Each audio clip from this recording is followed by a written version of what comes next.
La primera vez que mi madre murió, la enterramos con la Biblia que más había usado en vida. La segunda vez, la vi sentada en mi cama a las 3:33 de la madrugada, recitando un versículo que no existe. Y la tercera vez fue cuando descubrí que nunca había estado viva para empezar. No estoy loco. Al menos no al principio. Mi madre era una mujer profundamente religiosa. No del tipo que te obliga a ir a misa, sino del tipo que hablaba con Dios en voz alta, y a veces, con alguien más. Cuando yo era niño, solía sentarme fuera de su habitación, escuchándola rezar. Pero no eran oraciones normales. Eran conversaciones. Una vez, me atreví a preguntarle a quién le hablaba. Me miró fijo, con los ojos más serenos que he visto en mi vida, y me dijo, a él. Y al que vino antes que él. No entendí. Tenía 8 años. A los 15, empezó a escribir cosas en las paredes. Frases en latín antiguo, símbolos que no encontraba ni en Google. Cuando le pregunté por qué lo hacía, solo dijo, estoy dejando instrucciones. Para ti. Cuando llegue el momento. El momento llegó el día en que la encontramos muerta en la cocina, rodeada de velas negras y con una sonrisa extrañamente satisfecha. La policía dijo que fue un derrame cerebral. Pero yo vi la expresión en su rostro, y no era dolor. Era alivio. Esa noche, mientras trataba de dormir en mi antigua habitación, la Biblia que enterramos con ella apareció en mi escritorio. Con una nota adentro, escrita con su letra. No lo llames Dios. No todavía. Él no es quien crees que es. Pensé que lo de la Biblia era un truco de mi mente, un juego de la memoria para evitar el duelo. Hasta que al día siguiente, volví a verla. Estaba en la mesa de la cocina, abierta en una página sin número. No era parte del Antiguo ni del Nuevo Testamento. Era otra cosa. El texto estaba en un idioma que parecía latín, pero algo estaba mal. Las letras se movían si las mirabas demasiado. Como si supieran que estaban siendo observadas. Usé una app para traducir. Solo unas pocas palabras tenían sentido. El primero que fue adorado, no fue él. Fue el que lo hizo. Durante días traté de ignorarlo. Cerraba la Biblia, la metía en un cajón, la tiré al río. Pero siempre volvía. Siempre con nuevas páginas. Páginas que no había leído antes. Y luego empecé a soñar. En el sueño, estaba en un templo sin techo, con columnas que parecían hechas de huesos humanos. Una figura me esperaba al fondo. Alta, imposible de enfocar, siempre envuelta en sombra. Y en cada sueño, decía lo mismo. Tu madre lo entendió. Tú también lo harás. Comencé a investigar. Volví a leer los garabatos en las paredes de su cuarto. Descubrí que eran invocaciones, pero no a Dios. Ni siquiera al diablo. Eran a algo más antiguo. Algo que no tiene nombre humano. Un día encontré un símbolo que me obsesionó. Era un círculo roto por una espiral en el centro. Lo llevé a un profesor de teología comparada. Lo miró 5 segundos, se puso pálido, y me pidió que saliera de su oficina. Horas después me envió un solo correo. Ese símbolo apareció en cuevas precristianas. Lo llaman, la firma del Creador de Dios. No podía dejar de pensar en esa frase. El Creador de Dios. Es una contradicción. Un absurdo. Pero algo en ella tenía sentido, como si mi alma recordara algo que mi mente aún no podía aceptar. Seguí investigando el símbolo. Descubrí que estaba grabado en ciertos monasterios abandonados en Europa del Este, oculto bajo capas de pintura o enterrado en criptas que los historiadores preferían ignorar. Ninguno de estos lugares mencionaba a Jesús, ni a Yahvé, ni a ningún otro Dios conocido. Solo hablaban de él. El que construyó el concepto de divinidad.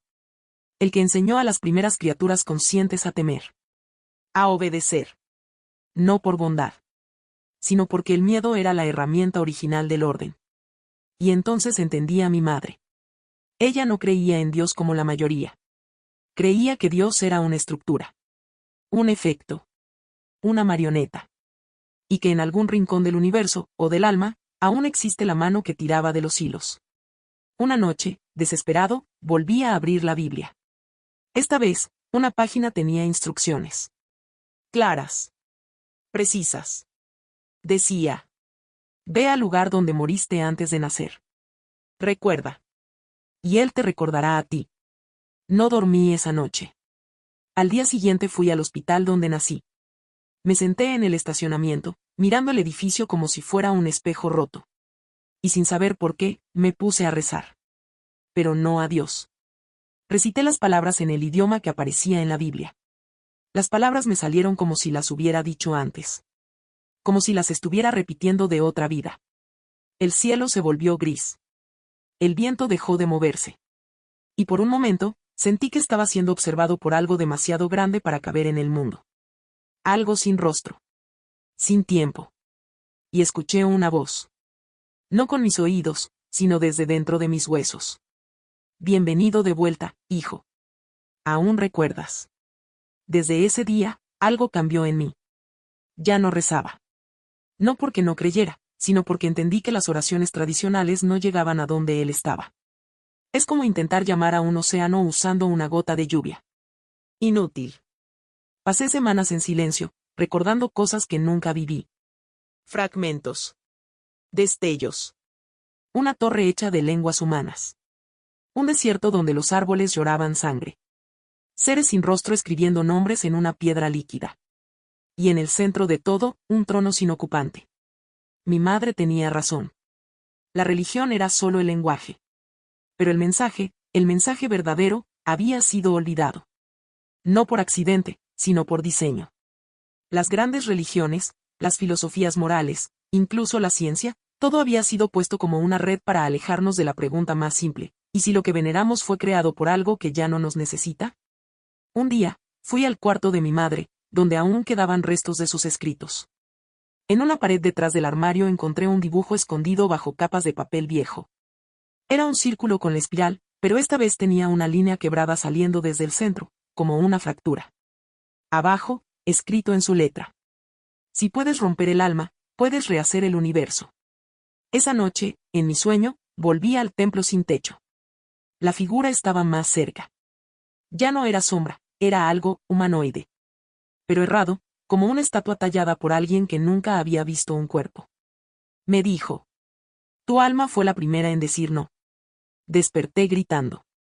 Esa frase se quedó en mi cabeza por días. ¿Mi alma? ¿La primera en negarse? ¿A qué?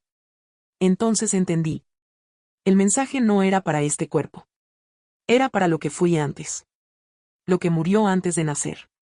Y en ese instante, lo supe, nuestra alma no es de este mundo. No viene de aquí. Las semanas siguientes fueron una mezcla de silencio y preparación. No sabía qué iba a hacer, solo que debía hacerlo. Como si algo más antiguo que el tiempo, me hubiese despertado con un propósito: recordar y actuar. Volví al templo en mis sueños una última vez. Esta vez estaba completo. Techo, columnas, altar. Todo reconstruido con los restos de lo que yo era antes de nacer. La figura me esperaba. Ya no era sombra. Era un reflejo. Mi reflejo. Me habló con mi voz, pero cargada de 1000 vidas. Tú eres el eco de tu propia negación. Te rebelaste contra la forma. Y por eso fuiste arrojado al ciclo. Entendí. La vida, la muerte, la fe, la moral, todo era un mecanismo. Un circuito de obediencia. Dios, el Dios que conocemos, fue solo un concepto moldeado para contenernos, para darnos una forma. Pero nosotros, algunos de nosotros, venimos de antes.